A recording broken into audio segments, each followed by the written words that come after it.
Baik, sebelumnya bismillahirrahmanirrahim. Assalamualaikum warahmatullahi wabarakatuh. Waalaikumsalam warahmatullahi wabarakatuh. Apa kabarnya hari ini? Alhamdulillah, luar biasa. Allahu Akbar. Baik, sebelum kita memulai pembelajaran pada pagi hari ini, hendaknya kita berdoa terlebih dahulu. Berdoa dimulai. Bismillahirrahmanirrahim.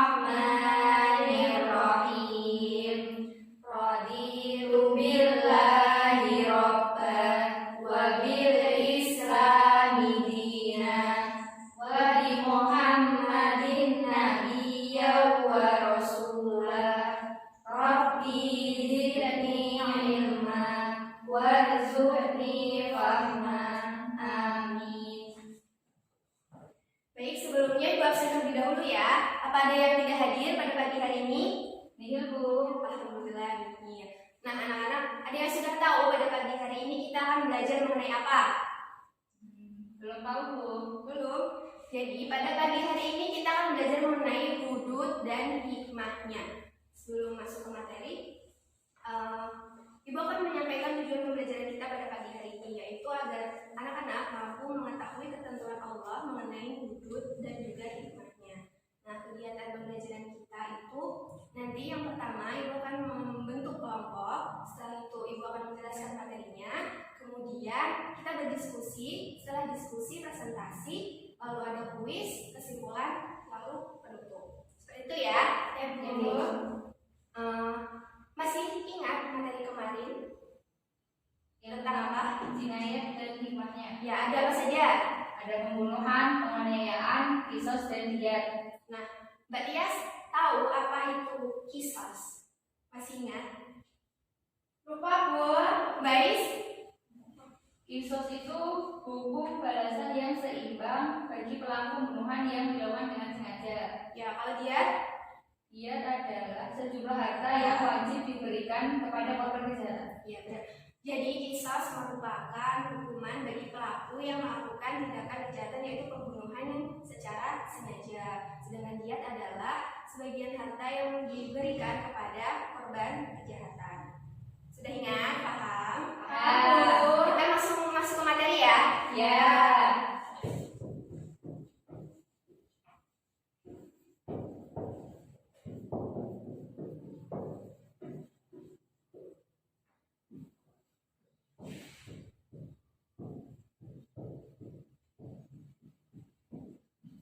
Oke, materi hari ini mengenai hudud dan hikmahnya. Yang pertama yaitu pengertian dari hudud. Hudud berasal dari bentuk jamak dari had yang berarti pembatas antara dua hal. Adapun secara bahasa, hudud berasal dari kata had yang berarti pencegahan. Nah, berbagai macam hukum bagi tindakan kejahatan kecuali pembunuhan dan penganiayaan itu dinamakan dengan had. Karena hukuman tersebut dapat mencegah pelaku untuk melakukan tindak kejahatannya kembali, seperti itu. Sedangkan secara istilah, hudud merupakan hukuman-hukuman yang telah ditetapkan Allah sebagai sanksi dari pelaku kejahatan kecuali penganiayaan dan pembunuhan. Kalau penganiayaan dan pembunuhan diberi hukuman apa? Penjara.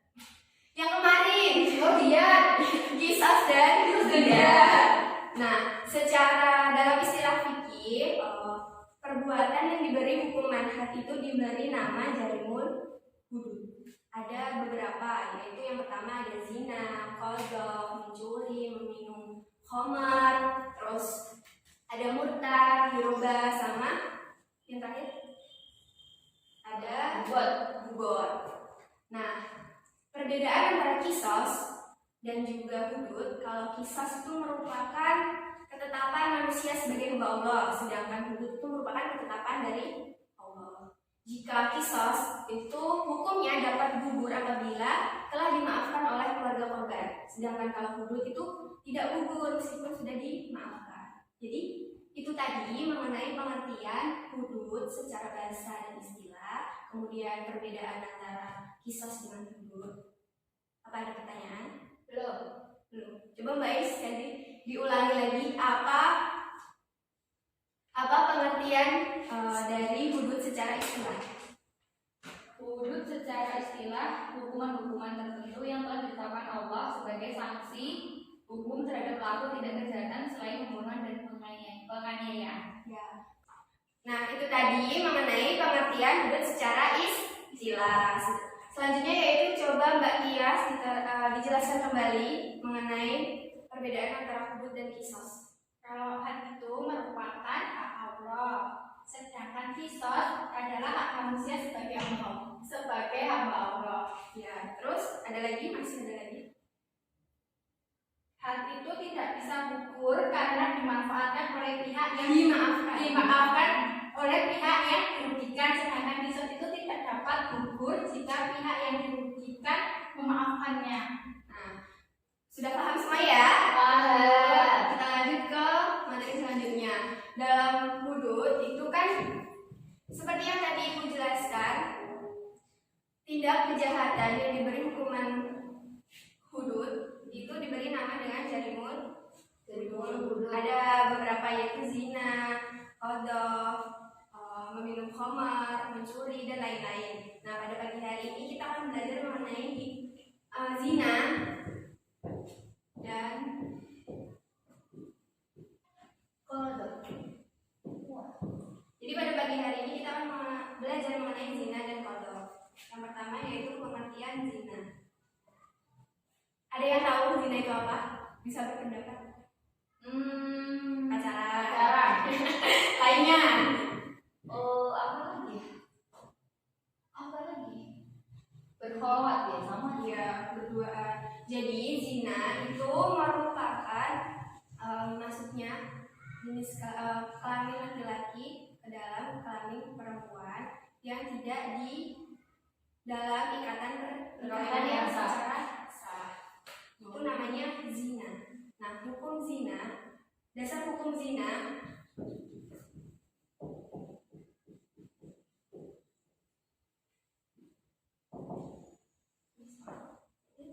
32. Jadi dasar hukum zina yaitu Quran surat Al-Isra ayat 32 dan juga ada hadis dari Nabi. Yang pertama yaitu Quran surat Al-Isra ayat 32. Ibu akan bacakan dulu. A'udzu billahi minasyaitonir rajim. Bismillahirrahmanirrahim. Wala taqrabuz zina innahu kana fahishatan wa sa'a sabila. Coba anak-anak diulang kembali. A'udzu billahi minasyaitonir rajim. Wala taqrabuz zina innahu kana fahishatan wa sa'a sabila. Bais dibacakan artinya. Artinya, dan janganlah kamu mendekati zina. Sesungguhnya zina itu perbuatan yang kecil dan suatu jalan yang buruk. Nah, dalam arti kan sudah dijelaskan, sudah dipaparkan bahwa janganlah mendekati zina. Sesungguhnya zina merupakan perbuatan kecil dan Suatu jalan yang buruk.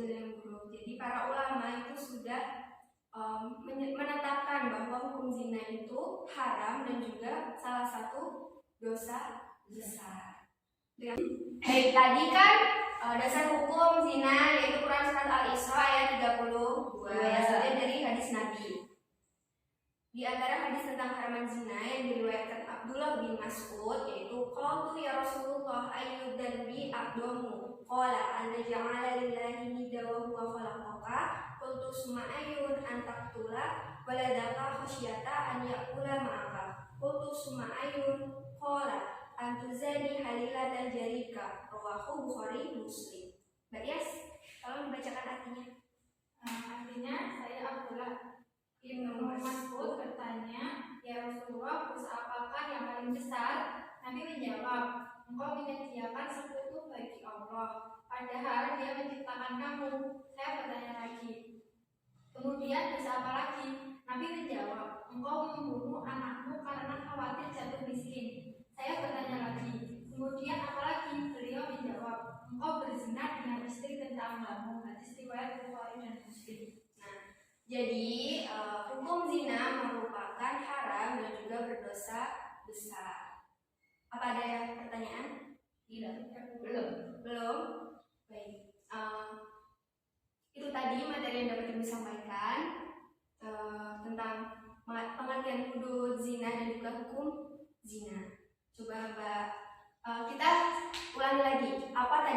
pengertian hudud secara istilah? Hudud secara istilah adalah hukuman-hukuman tertentu yang telah ditetapkan Allah sehingga sanksi hukum terhadap pelaku tindak kejahatan selain pembunuhan dan penganiayaan. Terus pengertian dari zina. Zina.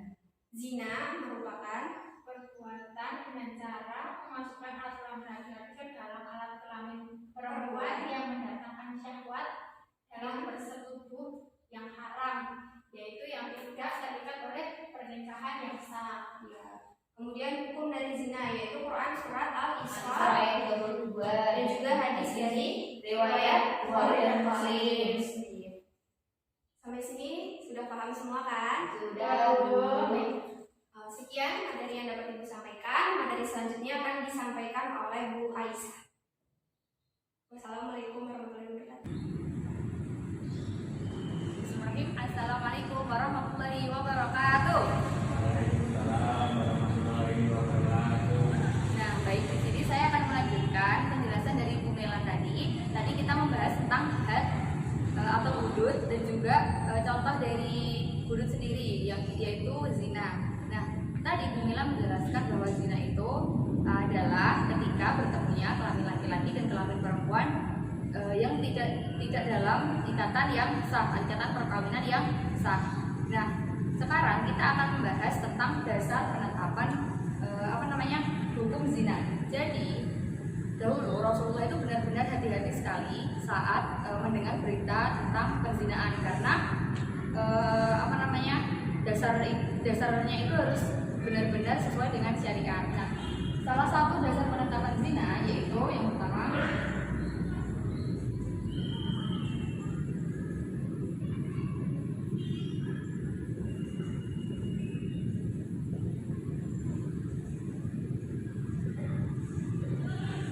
yaitu adanya saksi 4 orang laki-laki yang adil dalam persaksiannya, dalam tempat, waktu, dan juga cara melakukan perzinaannya. Nah, dalil saksi 4 orang laki-laki ini di dalam Al-Quran surat An-Nisa ayat 15, Ibu bacakan dulu. Bismillahirrahmanirrahim. Walladzi ya'tinal fahisyata min nisaikum fastashhidu 'alaihinna arba'atan minkum. Coba dibaca artinya Mbak Rosita. Artinya, dan terhadap wanita yang mengerjakan perbuatan keji atau berzina, hendaklah ada 4 orang saksi di antara kamu yang menyaksikannya. Nah, itu dia, itu tadi tentang dasar penetapan hukum zina. Yang pertama adanya saksi 4 orang laki-laki yang adil. Dalilnya adalah Quran surat An-Nisa ayat 15. Yang kedua yaitu adanya pengakuan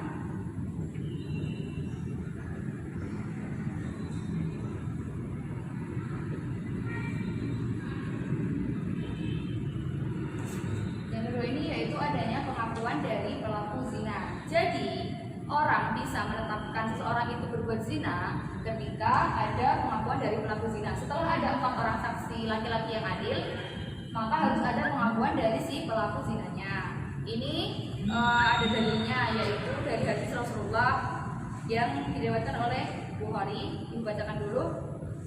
An Jabirini Abdillahil Ansari anna rajulan min aslama ata Rasulullah sallallahu alaihi wasallam fahaddatsahu annahu qad zana fa syahida ala nafsihi arba'ata syahadatin fa amara bihi Rasulullah sallallahu alaihi wasallam fa ujima wa kana qad uhsin. Coba Mas Bagas dibaca artinya. Artinya dari Jabir bin Abdullah al-Ansari radhiyallahu anhu, orang laki-laki dari Bani Aslam datang kepada Rasulullah dan menceritakan bahwa ia telah berzina. Pengakuan ini diucapkan 4 kali. Kemudian Rasul menyuruh supaya orang tersebut dirajam dan orang tersebut adalah Islam. Nah, ya itu tadi ya tentang dasar penetapan hukum zina. Yang pertama adanya saksi 4 orang laki-laki yang adil, dan yang kedua yaitu adanya pengakuan dari pelaku zina. Nah, seseorang bisa dikenakan had zina apabila ia berbuat zina jika ia yang pertama itu adalah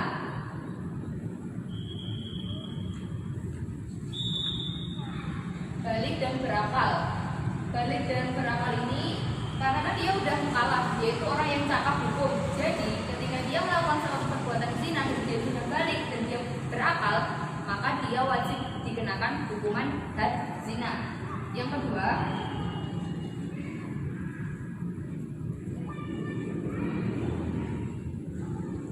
zina tersebut dilakukan tanpa paksaan atau tanpa unsur kesengajaan. Jadi ketika kan biasa nih orang yang kalau suka sama suka kan berbuat zina kan ya tanpa paksaan, ya ayo aja gitu. Kecuali di dalam maaf di peristiwa perkosaan itu berbeda. Kalau yang di zina ini karena adanya tanpa paksaan. Yang ketiga yaitu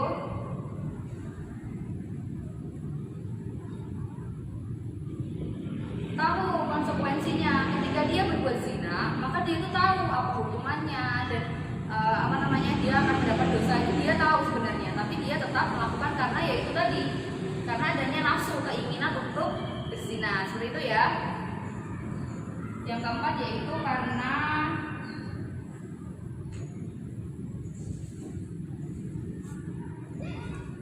secara syariat dia telah tertuduh zina karena ada 4 orang saksi yang adil tadi, terus mereka mengakui dan mereka itu cakap hukum. Jadi mereka wajib dikenakan had zina ketika mereka terbukti melakukan perzinaan.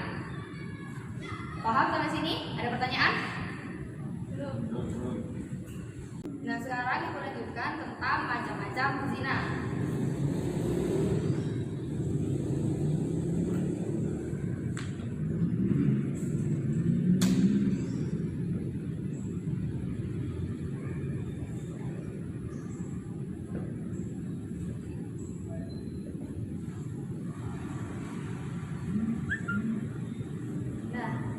Macam-macam zina itu dibagi menjadi 2. Yang pertama apa? Zina muhsan dan juga ghairu muhsan.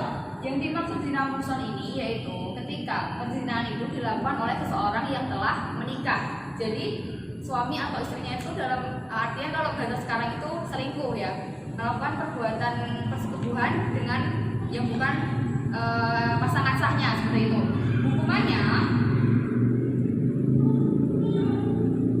Hukuman zina muhsan yaitu dirajam atau dilempari batu sampai meninggal dunia. Hendaknya batu yang digunakan tidak terlalu kecil agar tidak memperlambat proses kematiannya. Nah, untuk zina ghairu muhsan sendiri yaitu zina yang dilakukan oleh pasangan yang belum sah, jadi masih bujang sama masih dalam istilah masih suci semua, masih maksudnya mereka belum menikah, mereka masih lajang semua, mereka melakukan persetubuhan. Nah, mereka itu dimaksud dengan zina ghairu muhsan. Hukuman dari zina ghairu muhsan ini yaitu dicambuk 100 kali dan juga diasingkan selama 1 tahun. Paham sampai sini? Paham. Nah, setelah kita mempelajari dasar penetapan zina, kemudian orang yang wajib dikenakan had zina dan juga macam-macam zina, sekarang kita membahas tentang hikmah diharamkannya zina. Yang pertama yaitu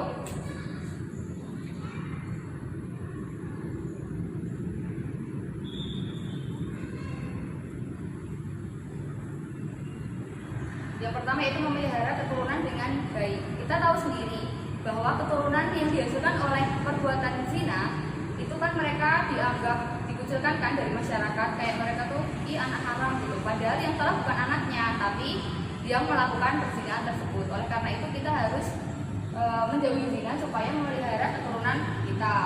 Yang kedua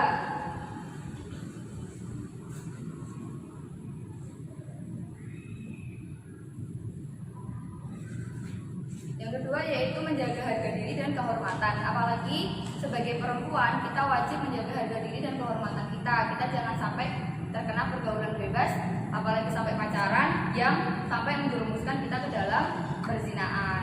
Yang laki-laki juga ingat kalau misalnya suka sama cewek, suka sama perempuan, ya dijaga dengan baik, didoakan, jangan diajak yang macam-macam karena itu nafsu ya, bukan cinta. Yang ketiga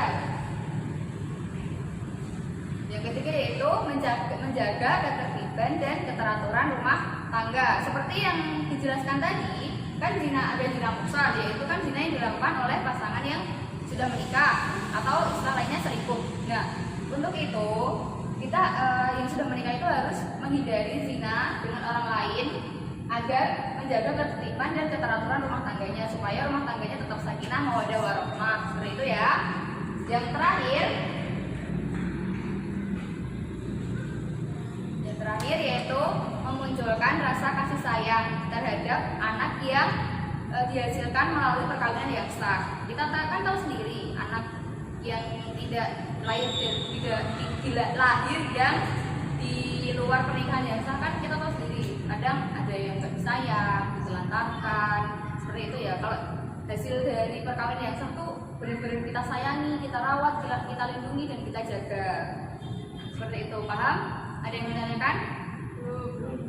Nah, jadi itu tadi pelajaran kita hari ini tentang dasar penetapan zina, had zina, terus macam-macam zina dan juga hikmah tentang menjauhi zina. Kita ulangi sebentar ya. Tadi dasar penetapan hukum zina ada berapa? Ada dua. Yang pertama apa tadi? Adanya 4 orang saksi laki-laki.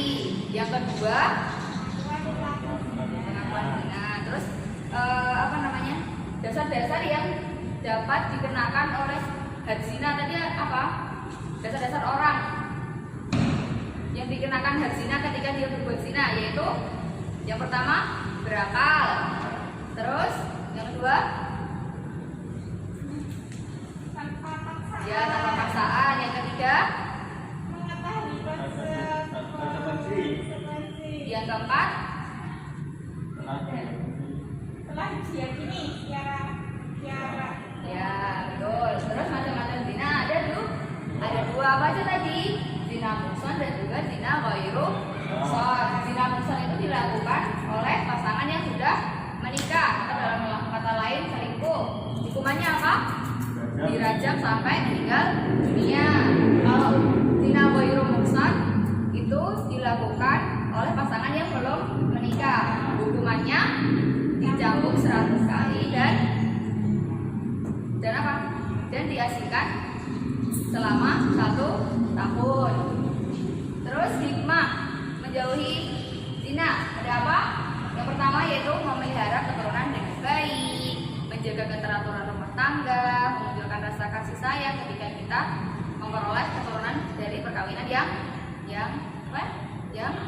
sah. Nah, itu tadi sekian dari pelajaran kita hari ini. Nanti akan dilanjutkan oleh dia. Kurang lebihnya mohon maaf. Wassalamualaikum warahmatullahi wabarakatuh.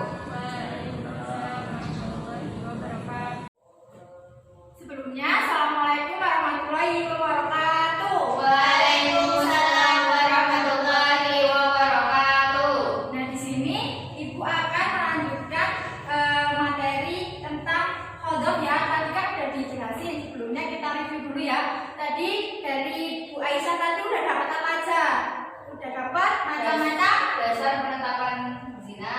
dasar penetapan zina itu apa aja? Yang pertama, Adanya laki-laki, saksi laki-laki, laki-laki, 4 orang wajib. kemudian yang kedua Pengakuan zina, pelaku zina. ya benar ya. Kemudian selanjutnya tadi ada macam-macam zina. Macam-macam zina ini ada dua, yaitu yang pertama Zina muhsan dan ghairu muhsan. kalau zina muhsan itu hukumannya apa?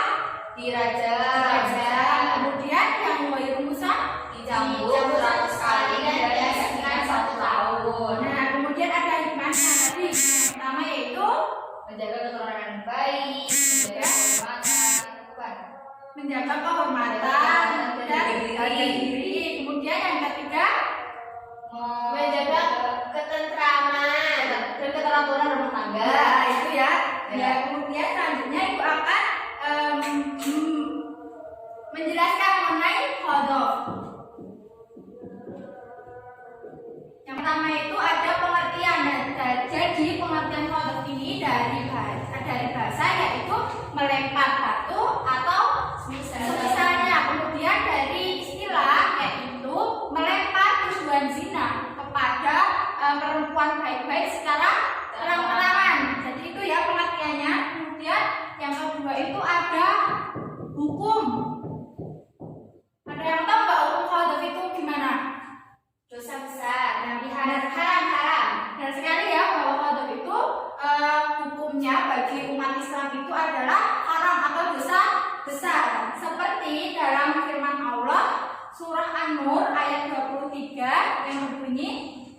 A'udzubillahiminasyaitonirrajim. Bismillahirrahmanirrahim. Innalladzina yarmuna al-muhsanati wafilatil mu'minatil yawmu fid dunya wal akhirati walahum adzabun adzim. Coba Mbak Mela dibacakan artinya. Artinya, sesungguhnya orang-orang yang menuduh wanita baik-baik yang mengalah dari perbuatan keji, lagi beriman atau berzina, mereka menyalahkan di dunia dan akhirat, bagi mereka azab yang besar. Nah, benar sekali ya bahwa orang yang menuduh seseorang itu berzina padahal orang itu tidak berzina itu akan mendapatkan laknat di dunia maupun di akhirat. Kemudian yang ketiga itu ada had khodof. Had itu apa? Hukuman. Ya, benar sekali bahwa had itu adalah hukuman. Nah, jadi orang yang menuduh seseorang itu berzina maka akan dikenai cambukan berapa kali? 80 kali bagi orang yang merdeka, sedangkan bagi orang yang budak itu 40, jadi separuh dari orang yang merdeka. Nah, seperti halnya dalam firman Allah surah An-Nur ayat 4 itu yang berbunyi walladzina yarmuna al-muhsanati tsumma lam yatu bi arba'ati syuhada'a afajriduhum samanin jaladatan wala taqbalu lahum syuhadatan abada wa ulaika humul fasiqun. Coba Mbak Ais dibacakan artinya. Artinya, dan orang-orang yang menuduh wanita-wanita yang baik-baik berbuat zina dan mereka tidak mendatangkan 4 orang saksi, maka adalah mereka yang menuduh itu 80 kali berat. Dan janganlah kamu terima kesaksian mereka buat selama-lamanya, dan mereka itulah orang-orang yang fasik. Nah, benar sekali ya, kan tadi sudah dibahas sama Bu Aisyah bahwa orang itu jika tidak mendatangkan 4 orang saksi laki-laki berarti itu kan kesaksiannya itu tidak sah ya. Sama seperti di ayat ini bahwa orang yang tidak mampu mendatangkan 4 orang saksi maka adalah mereka selama 80 deraan atau 80 kali, dan janganlah engkau terima kesaksian mereka. Nah, Berarti gak boleh jadi saksi selama hidupnya. ya, Karena udah sudah bohong 1 kali. Nah, di sini mungkin itu ya yang dapat disampaikan. Kita ulangi lagi tadi pengertian dari khadab itu yaitu menurut bahasa apa? Melempar Dengan batu. Kemudian kalau menurut bahasa, menurut istilah, menurut istilah apa? melempar tuduhan zina kepada seseorang yang dikenal baik secara terang-terangan. Ya, benar sekali. Kemudian hukuman khadab itu menurut surah An-Nur ayat 23. Kemudian had khadab atau hukuman tadi apa Mbak Mela hukumannya? 80 kali cambukan bagi yang merdeka dan 40 kali bagi budak. Nah, mungkin itu ya. Semua udah paham? Paham. Alhamdulillah ya, mungkin cukup itu yang dapat disampaikan. Kurang dan lebihnya mohon maaf. Wassalamualaikum warahmatullahi wabarakatuh. Waalaikumsalam warahmatullahi wabarakatuh. Ya, kali ini Bapak akan melanjutkan materi mengenai syarat-syarat berlakunya had falsaf. Ada beberapa syarat mengenai had falsaf. Yang pertama yaitu tertuduh berzina adalah muhsan. Muhsan di sini berbeda dengan muhsan dalam masalah berzina. Dalam falsaf, muhsan adalah orang yang baik yang benar-benar tidak berzina. Adapun muhsan dalam pembahasan zina adalah orang-orang yang sudah pernah menikah. Kemudian syarat berlakunya had falsaf yang kedua yaitu penuduh balik dan berakal. Yang ketiga yaitu tuduhan zina benar-benar sesuai dengan syarat, di mana saksi dalam kasus ini adalah 2 orang laki-laki adil menyatakan bahwa penuduh zina telah menuduh orang baik berbuat zina. Yang selanjutnya yaitu gugurnya had falsaf. Yang pertama yaitu penuduh dapat menghadirkan 4 saksi yang adil bahwa tertuduh benar-benar telah berzina. Yang kedua yaitu li'an, sumpah dari seorang suami yang dilakukan 4 kali karena tidak bisa menghadirkan 4 saksi. Yang terakhir yaitu tertuduh memaafkan. Jadi itu tadi punya hak fakso. Yang selanjutnya yaitu hikmah dilarangnya fakso. Yang pertama yaitu menjaga kehormatan dari yang tertuduh zina di mata masyarakat. Yang kedua yaitu agar seseorang tidak begitu mudah melakukan kebohongan dengan cara melakukan penuduhan. Yang ketiga yaitu agar si penuduh berzina memiliki efek jera agar tidak mengulangi perbuatannya lagi. Yang keempat yaitu menjaga keharmonisan pergaulan antara sesama masyarakat. Yang terakhir yaitu mewujudkan keadilan di lapisan masyarakat. Nah, silakan anak-anak berdiskusi mengenai materi yang sudah disampaikan. Ini saya bagi kelompok A dan kelompok B. Nanti silakan berdiskusi. Oke, silakan salah satu dari kelompok maju untuk mempresentasikan diskusinya.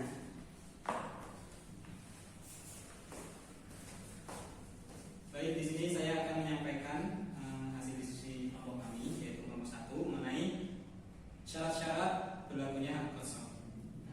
Ada beberapa syarat mengenai hak kosong yang dijatuhkan terhadap penuduh zina sebagai berikut. Yang pertama, tertuduh berzina adalah muhson. Pengertian muhson dalam kosong berbeda dengan muhson dalam masalah zina. Dalam kosong, muhson adalah orang baik yang benar-benar tidak berzina. Adapun muhson dalam pembahasan zina adalah seorang yang sudah menikah. Yang kedua adalah penuduh balik dan berakal. Yang ketiga atau yang terakhir, tuduhan berzina benar-benar sesuai aturan syariat, di mana saksi dalam kasus kosong adalah dua orang laki-laki adil yang menyatakan bahwa penuduh telah menuduh orang baik-baik berbuat zina, atau pengakuan dari penuduh sendiri bahwa dirinya telah menuduh orang baik-baik untuk berbuat zina. Itu sudah saya sampaikan. Terima kasih. Ya, terima kasih kepada Mas Di. Oke, yang selanjutnya Bapak akan memberi kuis. Silahkan anak-anak cari contoh Photoshop di internet ataupun buku modul. Nanti tugasnya silahkan dikumpulkan di lembar kertas di meja saya. Oke, hari ini saya akan simpulkan pembelajaran pada pagi hari ini. Yang pertama yaitu hudud. Hudud adalah bentuk jamak dari kata had yang berarti pembatas antara dua hal. Kemudian zina adalah perbuatan yang keji dan dilarang oleh Allah. Yang kedua yaitu fatsal adalah menuduh yang sedang melakukan praktik zina. Nah, itu saja pembelajaran pada pagi hari ini. Nanti silahkan anak-anak pahami di rumah. Bapak tutup pembelajaran pada pagi hari ini. Marilah kita membaca doa kafaratul